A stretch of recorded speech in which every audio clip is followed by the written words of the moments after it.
Good evening, everyone. I'm Gary Laubach, and welcome to the 8th edition of Primetime Pards, where we feature former Lafayette students who have gone on to excel in their chosen fields. Our guest tonight is former Lafayette track star Kyara Gray-Uodah, class of 2011. Just a couple of announcements before we get started with Kyara. For optimal viewing of tonight's show, changing the speaker view right now is strongly recommended. To ensure the best possible experience for everyone, the microphones of all attendees will be muted. And finally, during the audience Q&A portion of the show, please utilize the raise your hand feature, which can be found by opening participants. And please do not hesitate to ask questions that will be either forwarded to me or you can actually ask them yourselves on camera. Right now, it's my pleasure to introduce to you the Director of Athletics at Lafayette College, Sharita Freeman. Thank you, Gary, and good evening, everyone. I'd like to extend a very warm welcome to all of our participants and a sincere thank you for joining us tonight. One of the positives born out of this pandemic has been Primetime Pards, and it has been such a great opportunity for us to highlight our fabulous alumni. So this is the 8th installment of Primetime Pards, and they have all been phenomenal. And I know that tonight will no doubt follow that trend. I'm very excited to hear from our special guest tonight. And Kyara, thank you so much for joining us. To share some words about our Primetime Pard for today, I'd like to welcome our head track and field coach, Michelle Curcio. Hi, everybody. Just going to welcome you in and thank you for attending. I think this is a great opportunity for our program and I think athletics in general to get to know these former student athletes. We certainly have a lot of pride in everything that they do. I see Kyara, she's got the big smile on her face, and you know, I was an assistant when we were recruiting Kyara, but same way. I still remember high school senior, smile on her face, coming for her official visit, and through the years, I think just seeing Kyara grow as a student athlete at Lafayette and grow after college and just the different things and involvement that she had. I think she always had her eye on a bigger prize. You always talked about enterprise and what she was going to do in college. I think that's the thing that always excites me about our student athletes, and especially as they get older and go through the process from first year to sophomore to junior and senior year, is to kind of get to talk to them and see what their mindset is, but also what they're looking for. And I think what Lafayette provided for Kyara obviously was a great opportunity on the track side of it. We had some pretty good teams back then, you know, and we had some teams fighting for some league championships and being involved with some really good relay teams, but also allowing her to kind of grow and explore things and see that you're not pigeonholed in a certain major, you're not pigeonholed in certain things that you do, and allowed her to explore and kind of expand and really develop a knowledge to what she's doing now, because she's certainly a woman who is very busy. And I think, you know, leading to that is after college, she wasn't tracked into one certain thing. And I think I think it's always great to see that. And Kyara gives back to the college. I know she had a great experience at Lafayette and wants to give back to our present students and student athletes and kind of show, you know, what you can do post-collegiately with your time. And I know she's a busy lady. You know, we were just talking about our fun facts, and, you know, I know between Kyara and her husband, we have a lot of Lafayette ties. So I recruited her husband as well. He went to that other school down the road, but we won't joke about that one. So, but I think it's great in what they are doing, and they're giving back to their community. But as I said, giving back to Lafayette. So extremely proud of everything that she has done. I think, you know, in the world of athletics, it is certainly, I think, made her tougher out there as a businesswoman. So because you go through the ups and downs, the training from September through May, and then your summer months and injuries, cold, winter, hot, you name it, we've seen it all. And but I think, as I said, she's done it with a smile on her face, but also keeping her eyes on the prize and expanding that big business network now. So hopefully one day I'll be learning more from her. So on these objectives and everything. But without further ado, Kyara, you're on. Michelle, thank you so much, and best of luck to you in the Patriot League Championships coming up next week. We wish you the very best. All right, Kyara, she's our guest tonight. She was a 4-year competitor for the Leopards on the track team as a sprinter. She was part of the 2007-8 4x400 meter team that placed fifth at the Patriot League Outdoor Championships.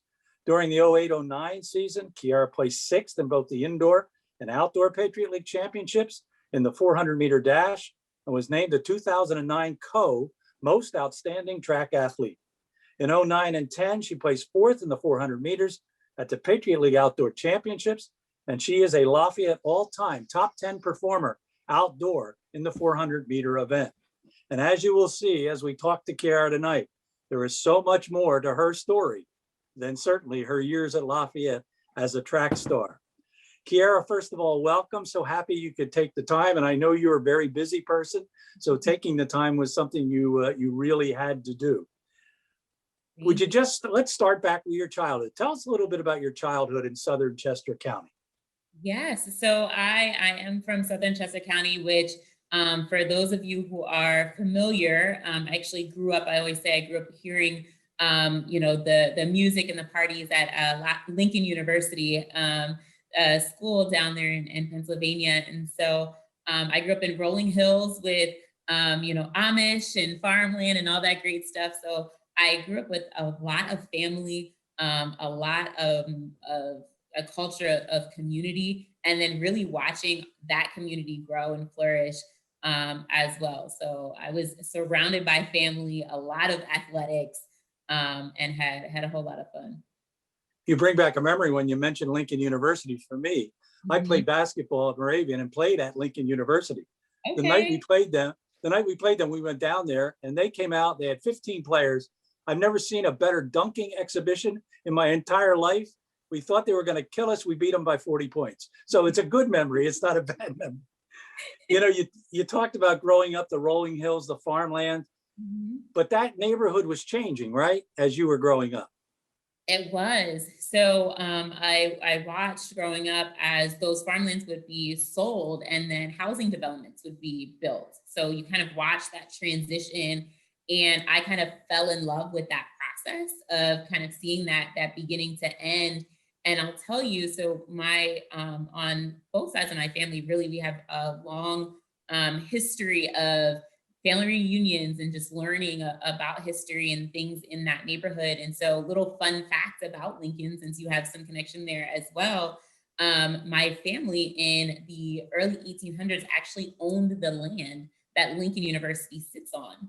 And so I was, not only seeing those transitions when it comes to real estate and community development, but also learning history of kind of my family and the history of the area and how real estate all played a part in that as well. So that's actually a fun fact about Lincoln that a lot of people don't know. My family actually owned the land that Lincoln sits on. And isn't it kind of fascinating? I know we're going to get into what you're doing now later in life, but isn't it fascinating how the seed was probably planted in such a young age as to what you really ended up wanting to do?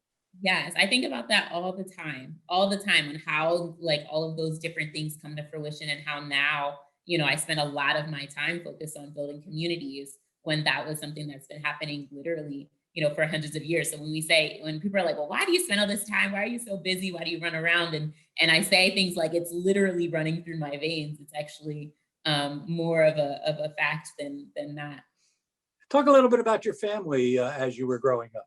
Yeah, so it's funny, my family, both sides of my family, my dad's side and my mom's side, for generations all lived in the same area. And so I grew up around a lot of family, tons of cousins.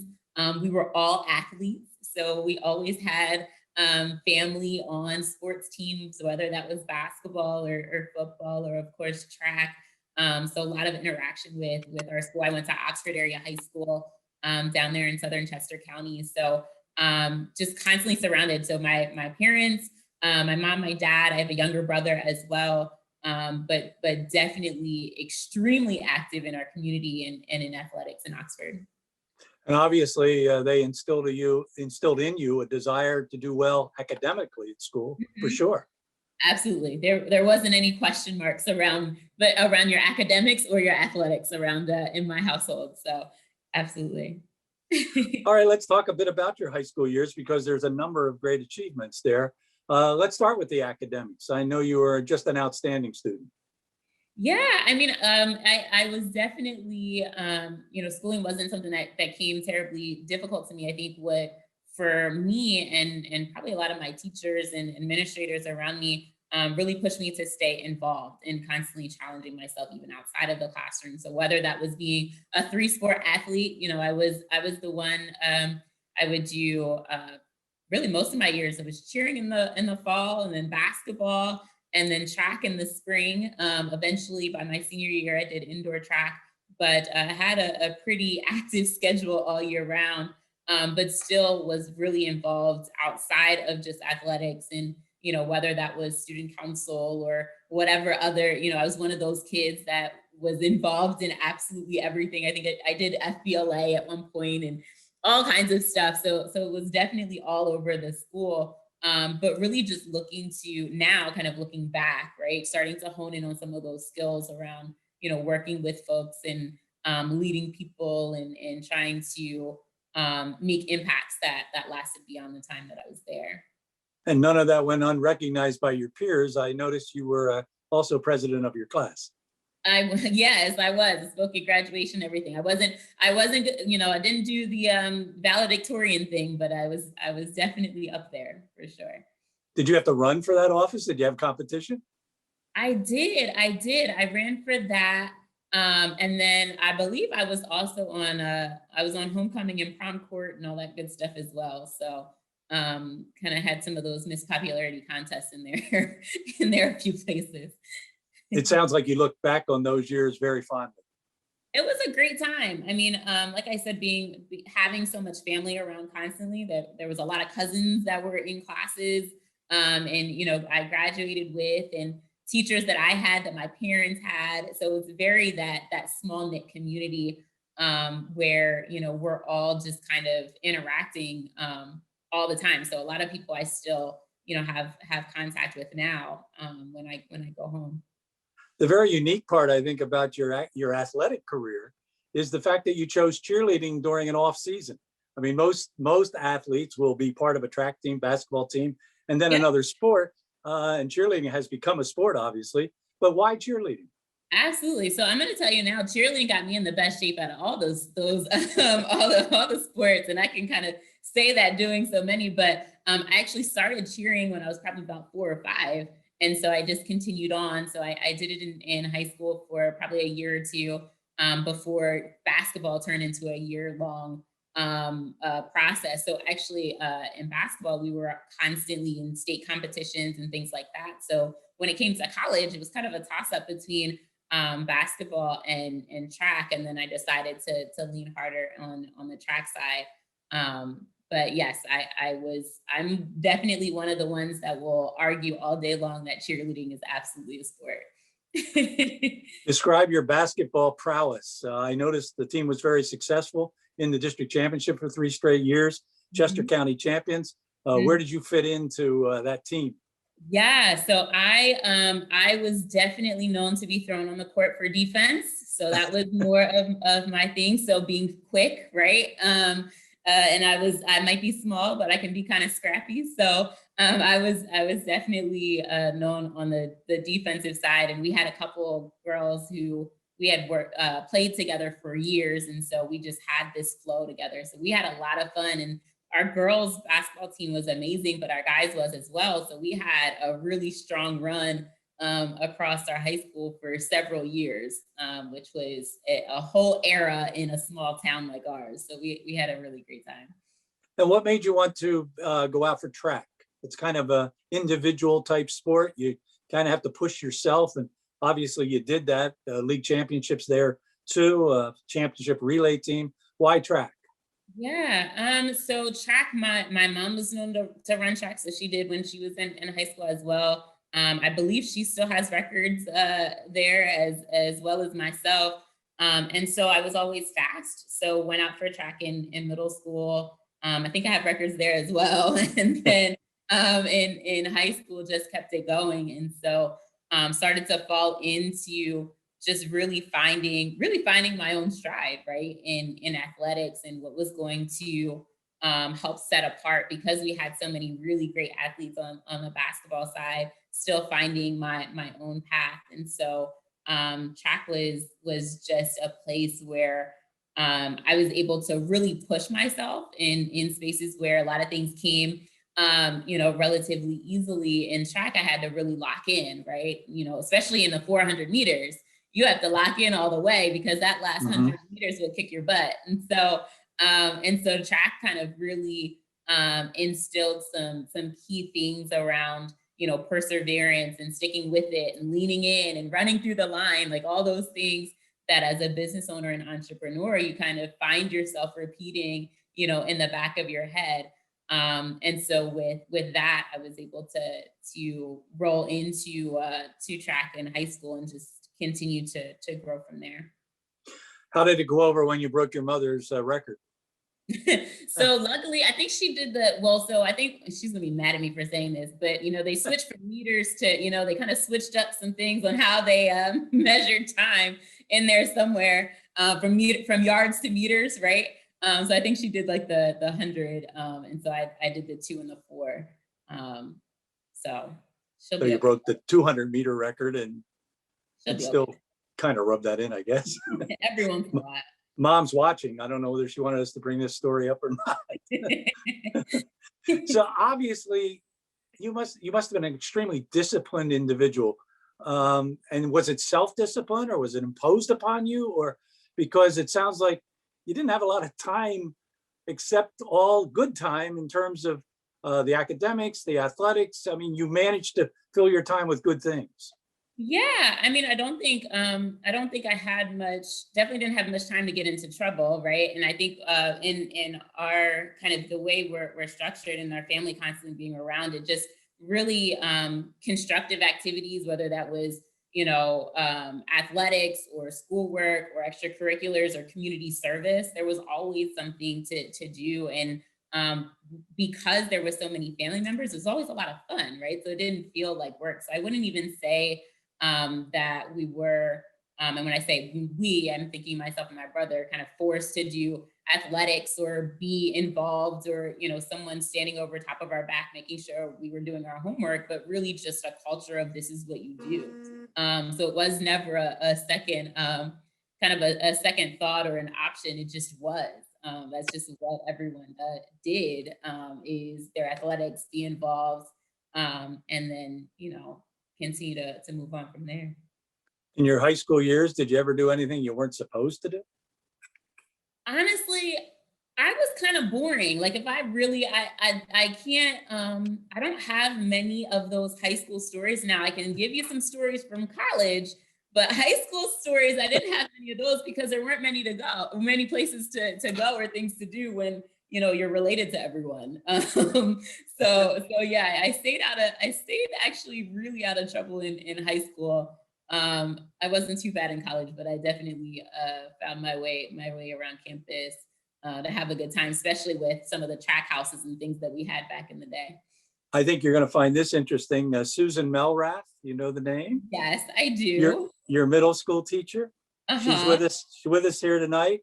And she says how much she loved having you in class. And you served on so many school board type activities. Can you tell us a little bit about those? I did. That's so funny. Hey, hi, Miss Nora. I did definitely did FBLA. I was on student council. I remember finding myself, I was always in the principal's office for good things. So usually helping with whether it was the, career services or the career counseling at that time or college counseling. And there were a lot of different organizations that I just kind of jumped in and helped wherever I could. All right, it's time to make a college decision now. You're Yep. sitting around the kitchen table, and do you have a lot of choices? Did you have a lot of visits? And what finally went into your decision to go to Lafayette? Yeah, so I was pretty strong academically. I probably could have had my choice. I know one of the schools at the time I was talked about at that age was Hampton. I wanted to go to Hampton. My aunt wanted me to go to Spelman. And so there's a lot of conversation about different schools, but I'll tell you, Lafayette, when I went on the visit. Because I've been, grew up around colleges and being up the street from Lincoln, I've been around schools. But when I went on the campus on Lafayette, I fell in love with the campus. I fell in love with the beauty of the school. It's no coincidence they have us go in, fall, springtime, and the trees are turning, and I'm a country girl, right, from farmland. And so I appreciated that. So I fell in love with the campus even before, really connecting with the coaching staff and the other athletes on the team. So that was what really gravitated to me. And so I actually applied to Lafayette early decision. So I didn't even really leave it up to much. I decided that that's what I wanted to do and just went for it. So you arrive on campus. I know one of your mottos, even in life, but it seemed like one of your mottos going to college was it's a motto too that Coach Fran O'Hanlon tries to impose on his players. Leave it better than you found it. Is that the way you approached it from day one? Absolutely. Absolutely. Coming onto campus, I definitely loved the school. I saw so much potential and opportunity and really wanted to help, make sure that I played a part in helping to make sure it continued to improve and left it exactly better than I found it. And so getting involved, obviously the track team was great, and clearly in D1 athletics took tons of time and focus, but wanting to still get involved outside of that on whether the social side or administratively or what have you, to make sure that, from freshman year to senior year, the college was continuing to move forward. So I stayed pretty involved in trying to help making sure that happened. You picked two very interesting and diverse majors. You were an economics major, but also a Spanish major. Mm-hmm. Why the two? Yeah, so I had an amazing Spanish teacher in high school. And so I just continued on with that. I think by my senior year, I realized that I had enough credits to minor in Spanish. And so I decided to go ahead and do that. So definitely went in with the economics. There's so many amazing professors at Lafayette. And then the Spanish, I just kept taking it and loved to travel. And so I thought that language was going to be pretty helpful. Before we talk about your academic successes, let's talk a little bit about the challenges. How difficult was it from the time you walked on campus to adjust to campus life and to really start directing your own life? Mm-hmm. I think the first challenge is just kind of finding your way academically while learning how to really manage your time athletically, right? It's the balance across both. I was doing different sports throughout the year in high school, but D1 track is all year round. And so really being able to manage that time to not only focus on athletics, but academics, and then knowing that I wanted to continue to stay involved outside of that meant that I needed to know how to manage a calendar. And so really getting into the flow of that was important. I probably spent more time really getting my feet underneath me with track that first semester, freshman year, and then continue to break out of my shell a little bit more as we continued on. Did you find, much kind of like I did, that the seasons that were in season were the best moments academically? It's when you had a little more free time, you probably didn't quite give as much to academics because you messed around a little bit. Yeah, well, we definitely found some time to mess around every once in a while. Coach Curcia wasn't much of a pushover, so she would definitely call us out if we weren't acting right. But yeah, that's absolutely right. The idle mind, I guess. Exactly. Exactly. How about some of your successes at Lafayette? What are you most proud of? I think I'm most proud of. We did a lot of work during my time at Lafayette around like diversity and inclusion, and some of the things that we've set up, even administratively around those pieces. And so making sure that Lafayette was really welcoming and open, and there was an opportunity for everyone to really enjoy their time at the school. And that was something that I was really, really passionate about, coming from a high school that was very diverse and had a lot of different people from all, financial backgrounds and everything in between. And then coming to Lafayette and really seeing there being an opportunity to create a space where everyone felt welcome. And that's what I really loved about my time at Lafayette, was that I was able to earn and have a respected seat at the table for that conversation. And I always say, when you're able to get involved and really participate at Lafayette, when you leave and graduate school, there's not a table across this country that you can feel intimidated at, right? And so really starting to understand how you navigate those spaces, how you speak with and interact with trustees as a student, and have these conversations at such a high level. Doing that in college really provided some skill sets, and we walk into some rooms now, and I have no problem being the youngest or the only or whatever, because Lafayette taught me how to do that in a way that was going to help make sure that I was able to achieve whatever it was that I was looking to achieve, but do so in confidence and complete confidence. And so that was huge for me at Law. Are there any individuals that stick out in your mind? I'm sorry? Individuals on campus that stick out? Yeah, President Weiss, I was very close with on campus, for sure. So I definitely appreciate and respected him. Even my husband, who went to Lafayette, actually had he went to Lehigh, had a really strong, I know I'm not supposed to say that word, I'm sorry. And he's probably sorry too. He even had a really strong relationship with President Weiss at the time as well. And I think through some of those relationships, some relationships with folks in the Gateway offices, and there's so many people I could name in the development office. There's so many people I could name that just really poured into me. Professor Ahini, I could go on and on and on, but I don't want to forget names and have anyone mad at me. But there's folks that I consistently reach out even to this day, or will reach out and throw my name in the hat to be able to participate in Lafayette now. And I appreciate that, because they were able to help pull me through my time on campus as well. You were involved in so many activities. You probably met a number of teachers, professors, people in the administration that really would not have been part of your curriculum, but just part of the fact that you were involved in things like the McDonough Network, Bridging the Gap Conference, things of that nature, working in the development office. You just had great contacts and obviously impressed just about everybody that met you.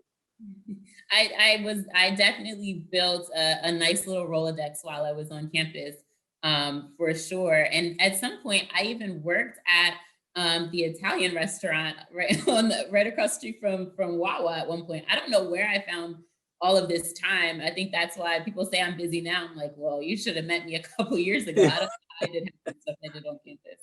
Yeah, exactly. You're still involved though, right? Talk about some of the involvement that you still are part of on campus. Yes, so I was chair of the McDonough Network for several years.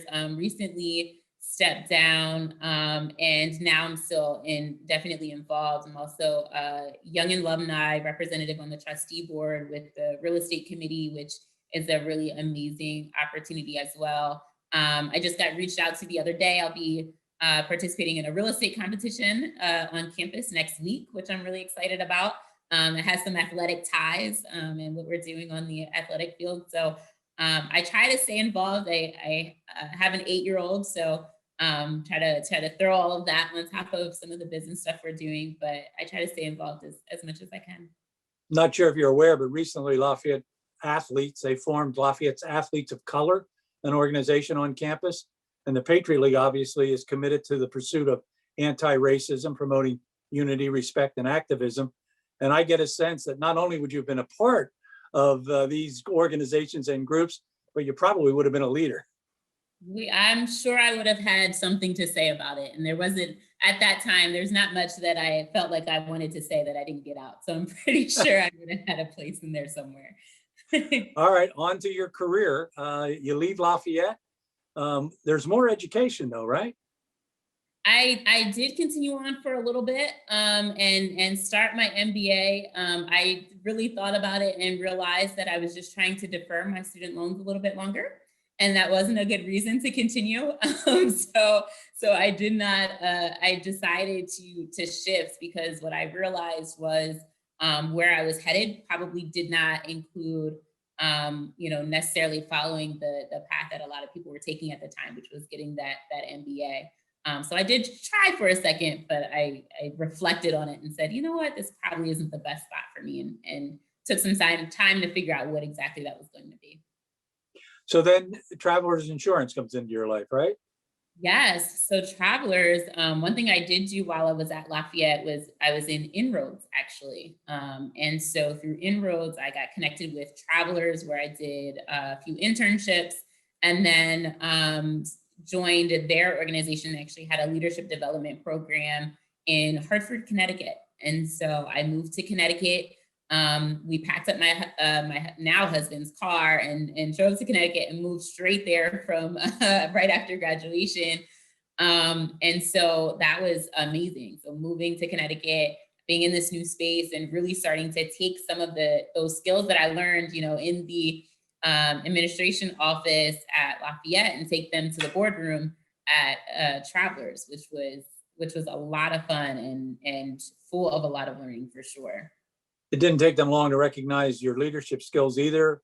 Immediately part of a senior leadership across the company, you were on your way to success.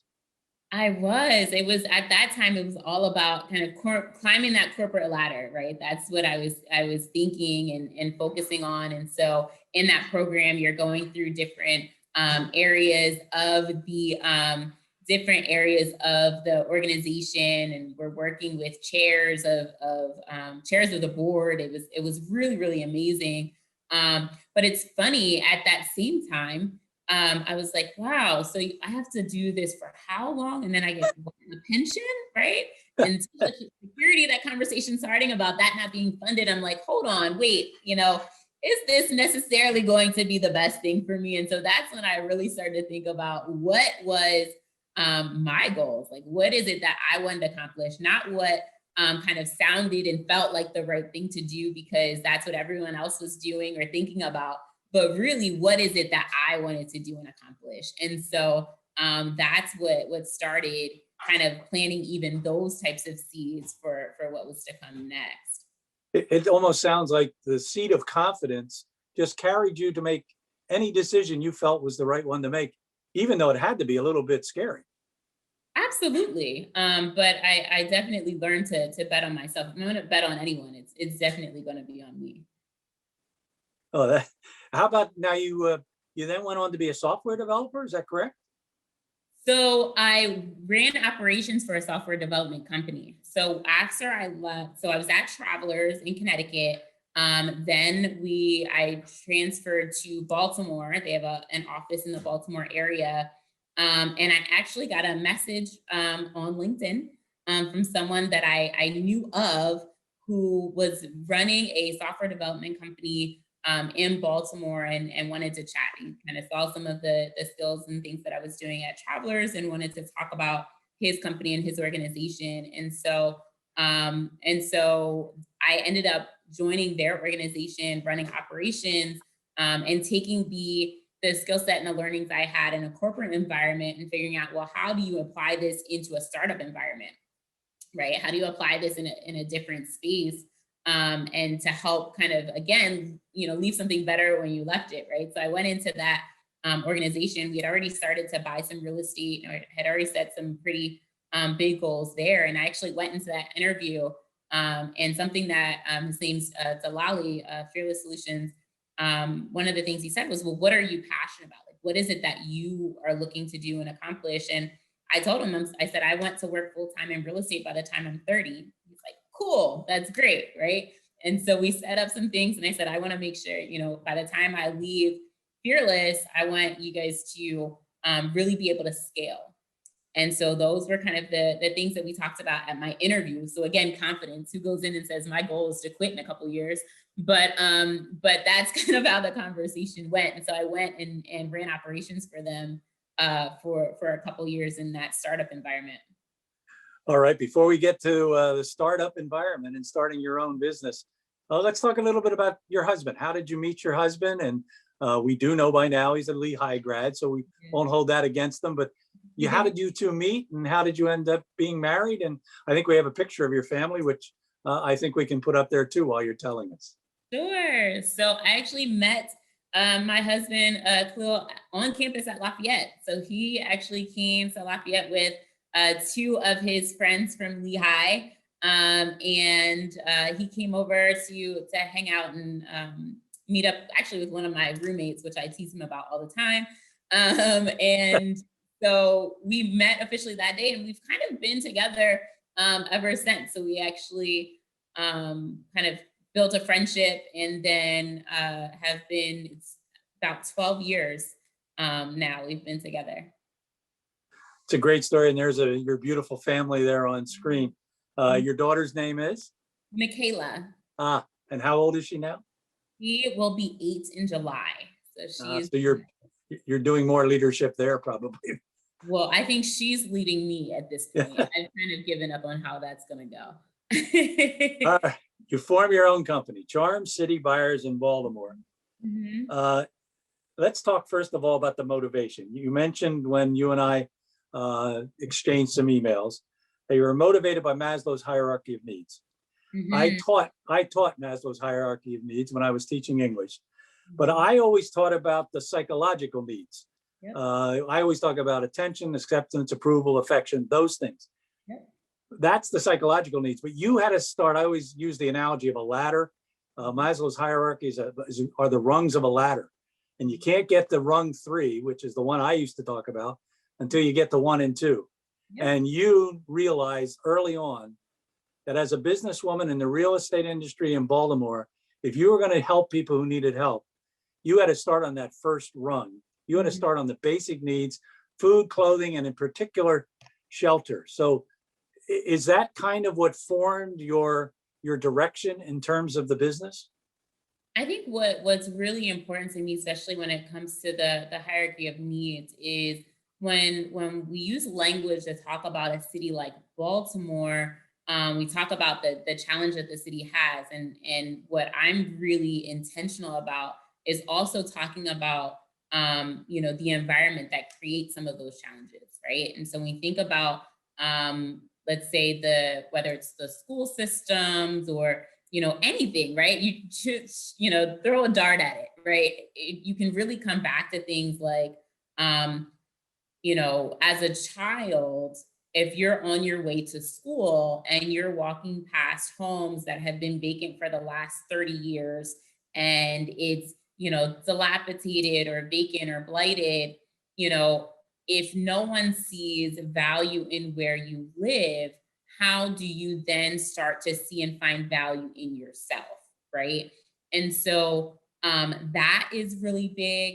And then also just the simplest things, right? Being able to go home into a safe quality housing space. And Baltimore is not unique to this, but I do think for me, in a city like Baltimore, knowing that having a community of value where people see value, I always talk about seeing value seeing value and opportunity in your neighborhood first, right? Not waiting until someone else comes in and now they're spending millions of dollars and you have a Starbucks on the corner and now your community's worth something, right? But seeing that value first, as there's all of these homes that have just been overlooked for so long, and being able to create space and homes, turn these vacant houses into homes where people can, have that anchor and that first rung of that ladder to be able to build from as they look to move into their next space. So if you don't have to worry about where you're sleeping at night, maybe you can focus a little bit more on your homework, or maybe you can focus a little bit more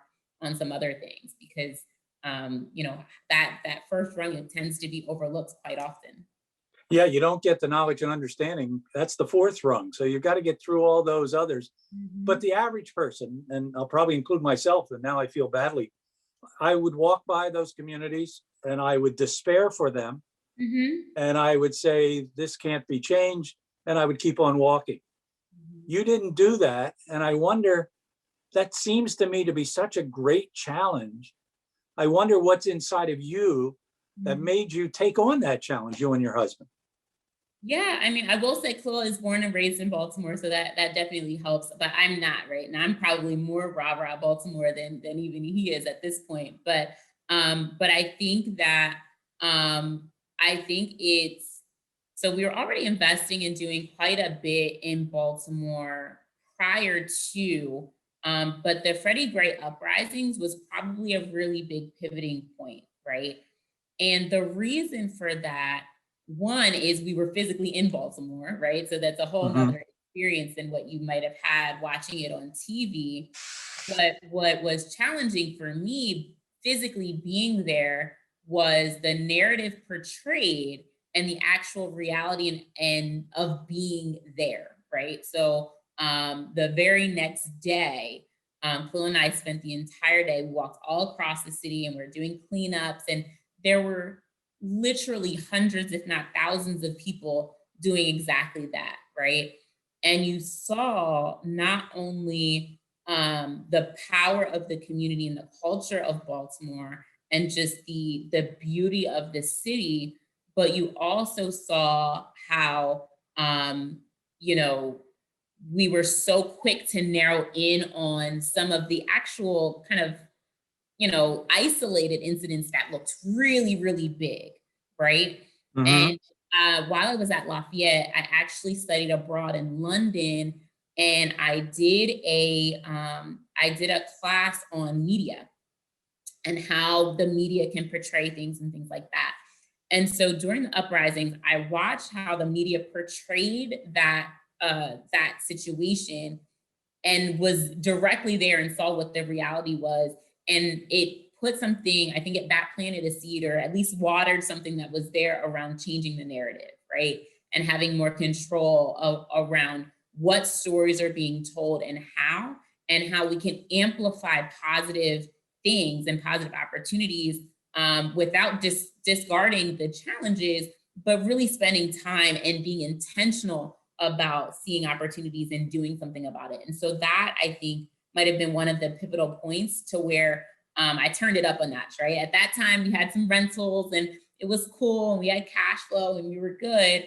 But that's when it became, no, like it's time for us to do more. Let's change the narrative on what it looks like to own property and invest in real estate. Let's change the narrative on what it looks like to be one of these millennials that goes out and wants to run around and take over the world. Let's change the narrative on what Baltimore is and what the narrative is around a city like Baltimore. And not just talk about what it can be or should be, but really put everything we have into making those things happen. And so that kind of took us beyond just what can we do ourselves, but how can we collectively and collaboratively make change and level the playing field and access to information and resources and tools, so that, you know, just because now I have the tools to be able to sit at a lot of different tables and have conversations, you know, how can I extend that to folks that maybe don't, and give them the same benefit to take advantage. So it's not just this, you know, kind of good old boys network, but really being able to actively impact a city like Baltimore so that we can start changing the narrative on what it looks like for a city like Baltimore to change and develop over time. There, you talked about obstacles, and I don't think most people understand the concept of gentrification. I don't think they understand the concept of redlining and how those things put these people at a total disadvantage. And yet you had to overcome those two obstacles. Just briefly explain those two terms and how they go about hurting the people who are existing in those communities and people looking to get them out. Absolutely. So redlining is literally the practice in like the early 1900s, around 1920, 1930s, when banking institutions or lenders would literally draw lines in red, and the areas within those lines were deemed as hazardous. And so typically those areas were, you know, Black, Brown, Jewish, right? Being able to write those red lines. And so in those spaces, you couldn't get access to loans and funding. And so when you think about the impacts of that, you think about things like property values, right? So if you couldn't get, Wells Fargo or Bank of America to give you a loan to live in your personal home now, you probably wouldn't have paid $350,000 for it, right? You might not have been able to bankroll that out of your piggy bank. And so what happens in those areas is that the property values in those spaces have to be at price points where people can actually pay cash. And so you have these depressed property values just based on, supply and demand and access of funding, right? So that's number one. So you have the depressed property values. You also then have a lack of funding for businesses, which means jobs. And so, so you have these invisible red lines. And so what that does is now, with real estate being one of the main ways for most people to build wealth, you're not able to build that wealth because property values are depressed. You don't have jobs to be able to kind of fuel that, that income. So then now you're in spaces where you can't quite thrive all the time. So sometimes you just got to survive, right? And so Baltimore is actually the birthplace of redlining. So it is the birthplace across the country where redlining was started. Which of course, those of you who are like econ people, like how does all this like funnel? So if you have low property values, you have low property taxes, low taxes, you don't have a lot of things to fund the potholes or the books in the schools. And so that all kind of starts to snowball. And so you have that, and then you couple that with kind of that hot button gentrification, right? So gentrification by definition is the practice of raising the standards of a neighborhood to middle class, like whatever you want to deem middle class standards to be, that's the definition. Now, the challenge isn't necessarily that people in areas that may have been historically redlined or historically, underdeveloped or, whatever. The problem isn't that those areas don't like the bike lanes and they don't like to walk their dogs or they don't like coffee. The problem is when you come into neighborhoods, and we talk about community first development quite often, when you come in to develop neighborhoods without having a seat at the table for the community, or really better yet, coming and sitting at the table with the community when it comes to doing that development, what happens is you create challenges that result in displacement, right? So when people talk about gentrification, a lot of times they are really trying to say displacement, right?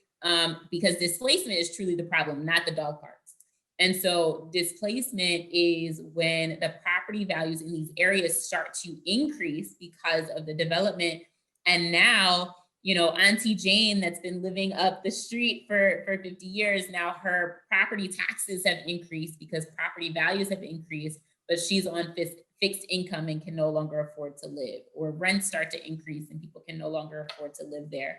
And so something that we've always been really, really intentional about is how do we add value in these communities in which we're investing, not just financially, but also, from a community aspect, but still mitigate those negative impacts of gentrification, which includes displacement. And so that is kind of the challenge and balance that we look to strike every day. But I think a lot of it is around not only intentionality, but how you execute and how you go about doing the things that we do every day. But so it's a long answer, but those are the key points with redlining and gentrification. And I don't think most people understand the process of transforming those people out of their neighborhoods. And I thought it was a great explanation. I want to show some pictures now of some of the things that your group has done. You can talk a bit about them. I know you have 20 rental units now, right? You're developing several blocks throughout Baltimore. Yeah, we had over 20 by the time we were 30. So the number kind of tends to increase and change over time. But then we literally have 8 active projects of our own right now and a few development deals, couple blocks here and there. We tend to go all around the city for sure. So there you see the before, and there you get a good look at the after. I'm reminded of the Property Brothers. That's just an absolutely beautiful transformation. Thank you. So this house had actually been vacant for probably about 35 years. And so it's funny because our before and afters, you actually have to explain them almost because sometimes it can be kind of hard to see. But we tend to buy the houses where it's not much more than a front wall and a tree growing up the middle. So we're doing huge renovations, but historic because we always talk about keeping the charm in Charm City, right? So we like to do historic renovations to keep that character in the home. But this is my favorite part, right? The before and after is just like watching the farms turn into housing development. These are definitely my favorite parts. How do you and your husband split up the duties? How are you working together? Great question. So that has kind of grown and shifted over the years. Right now, he is more over the real estate development projects. So he's running the construction and going after deals. He's doing a lot on affordable housing with the city when it comes to some partnerships that we have and things that we're doing. And I have really found my purpose and passion around how we impact the community, how we help to make sure that we're all participating in what's happening in Baltimore. So we do a lot of mentoring and coaching and sharing information on leveling that playing field and that access to information. I'm sure plenty of people in DC 15 years ago would have loved to take some action if they knew then what they know now. And so for us, we're like, okay, we're telling you now what's going on. Now let's help put you in position so that you can participate and make sure that you're able to build wealth and be part of the change that's happening in Baltimore so that we can make sure that as Baltimore does change and develop, that the city and the community wins as well. So where do you see yourself 10 years from now? I mean, your progression in terms of your career has been phenomenal. Do you still have goals and aspirations? Yeah, absolutely. We're constantly raising the bar on ourselves. We have quite a few big things that we're working on right now that we're excited about. And I think 10 years from now, I could joke and say, hopefully 10 years from now, I can sit on a beach somewhere. But the truth of the matter is, I'm sure we'll still not only be involved in what's happening in Baltimore, but 10 years from now, we have a little one that'll be 18. And so we'll kind of see where she's going to go and what she's going to want to do. Because if we thought we were doing anything, I think she's going to turn all of that on its head in another 10, 15 years from now. I have a couple of questions from the audience. Sure. What is the property that you're most proud of? Was it the first home that you built, or was there one that really stood out and is special for you? Yeah, so the first one is definitely I have a soft spot for that one. I was a year out of Lafayette when we bought that first property. It was a $120,000 renovation with 46 windows. It was a 3-unit shell. It's like, there's things that are just ingrained into my head. Our first tenant is still living there after all these years, which is amazing. So that first one's always going to have a special place in my heart for sure.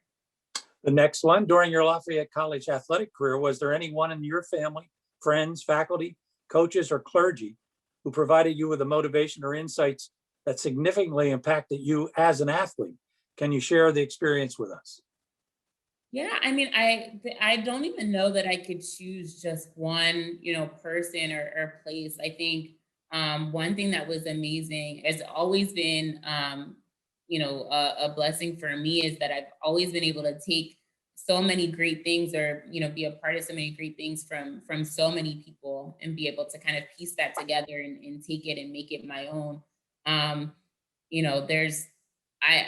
honestly, I couldn't even point one finger. There's so many different pieces. And when I think through kind of that entire journey, I can kind of point out these little parts that really played a part. I remember my very last race on the track team, and I'm like, I'm probably not going to do this again.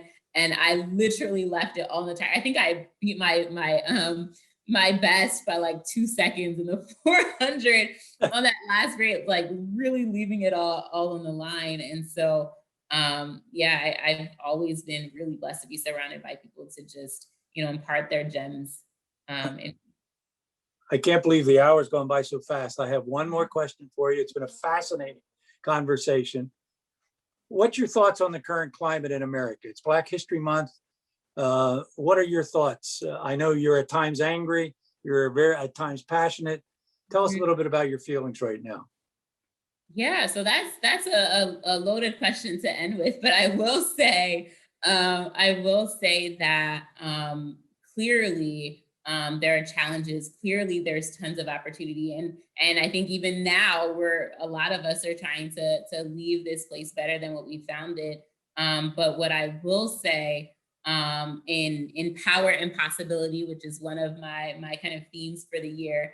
So in that theme, I will say that there is an amazing renaissance happening right now, in my opinion, where a lot of us who have watched so many things happen in our lifetime, know of things that happened prior to, and now in the age of 2021, we have power, right? We have a say, we have the ability to take action in ways that in the past we weren't. And so through that, I see a lot of potential. I see a lot of things changing and shifting, and I'm actually really excited about what's to come. Is there a lot of, there's a lot of challenges out there for sure, but there's definitely a shift happening that I feel. And that's something that not only am I excited about, that's what I choose to lean into.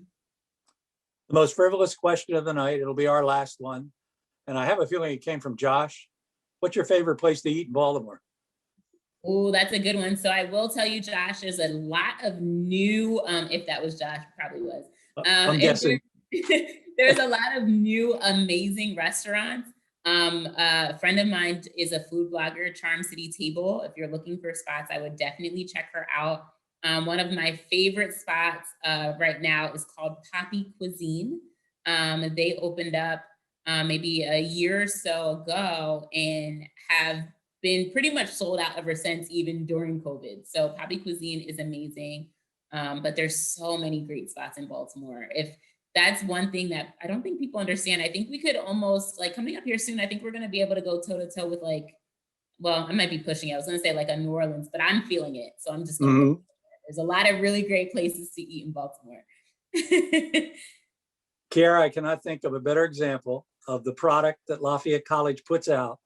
I congratulate you on all your successes. Thank you so much for joining us tonight. Thank you so much for having me. I love what you guys are doing, and I'm so glad to play a part.